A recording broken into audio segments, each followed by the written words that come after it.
Hello, my dear friend. Welcome back to Simple English Stories, the calm and thoughtful space where we talk about real emotions, real life, and the small choices that shape who we become. Today, we'll talk about something that affects almost everyone: food. Not just any food, but the kind we often know we shouldn't eat too much of, and yet we still do. I'm talking about unhealthy foods, junk food, fast food, sugary snacks, salty chips, and all the little things that make our taste buds dance but leave our body tired and craving more. So, why are unhealthy foods so addictive? And why do we keep reaching for them even when we promise ourselves tomorrow I'll eat healthy? Let's take a deep breath, grab a cup of tea, or coffee if you prefer, and talk about it together.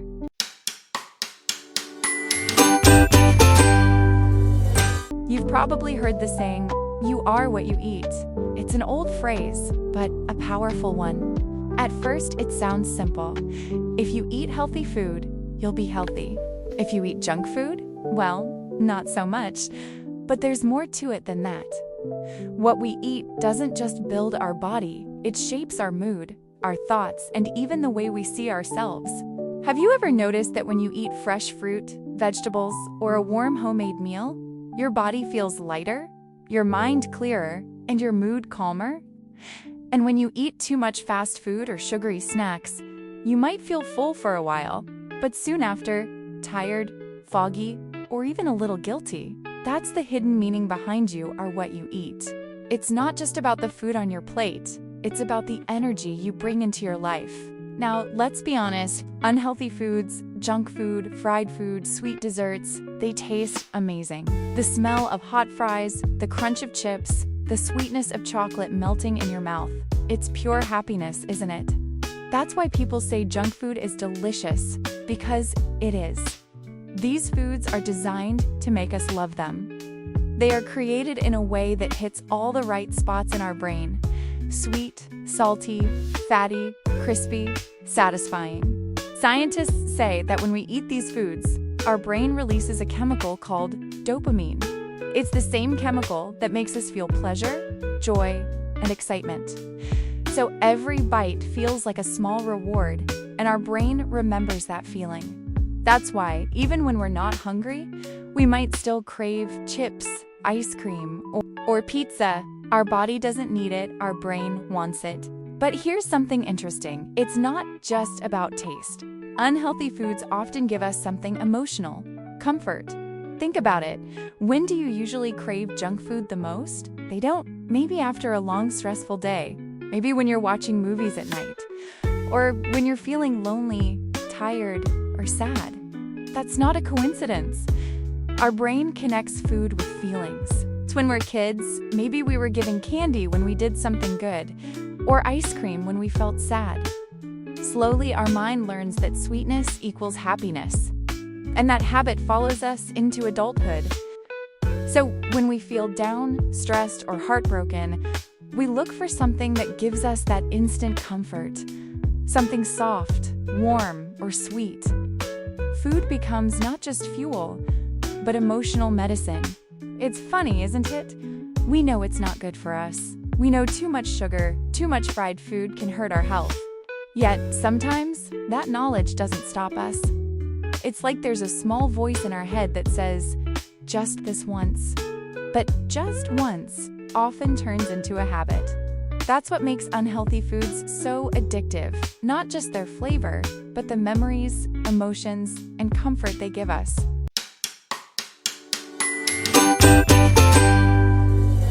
And here's another question. Can our emotions, stress, sadness, loneliness, make us choose unhealthy foods? The answer is absolutely yes. When we're stressed, our body releases a hormone called cortisol. It prepares our body for fight or flight. It makes us alert, ready to act. But cortisol also increases our appetite, especially for high-fat, high-sugar foods. Why? Because those foods give our brain quick energy, quick comfort. It's our body's ancient way of protecting us, but in the modern world, it often works against us because we're not running from danger. We're sitting at a desk, staring at screens, fighting deadlines.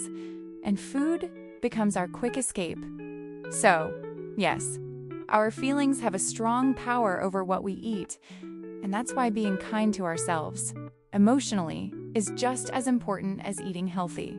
Now, you might ask, is it easy to stop eating your favorite but unhealthy foods? Honestly, no. It's not easy, and that's okay. We don't have to be perfect. We don't have to give up everything we love, because when we try to quit completely, we often create more stress, and that stress leads us right back to the snacks. The better way is balance. Start noticing why you eat, not just what you eat. When you reach for a snack, ask yourself, am I really hungry? Or am I just bored, tired, or sad? If it's hunger, go ahead, eat. But if it's emotion, maybe what you need isn't food. Maybe you need rest, a walk, or a talk with someone you trust. One small thing that helped me was changing my environment. I stopped keeping junk food where I could see it. I replaced it with fruits, nuts, or dark chocolate, things that still felt like a treat, but didn't leave me feeling bad afterward. And you know what?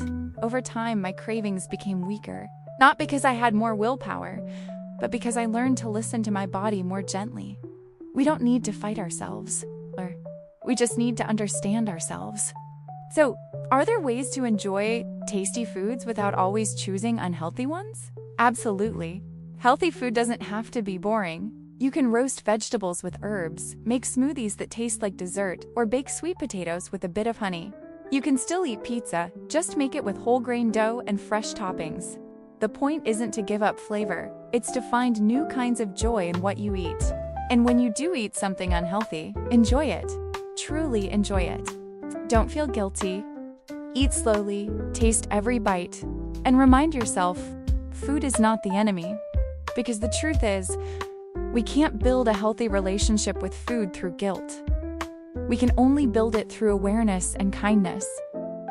Maybe next time you crave that bag of chips or that late-night ice cream, pause for a second, ask yourself, what am I really craving right now, food or comfort?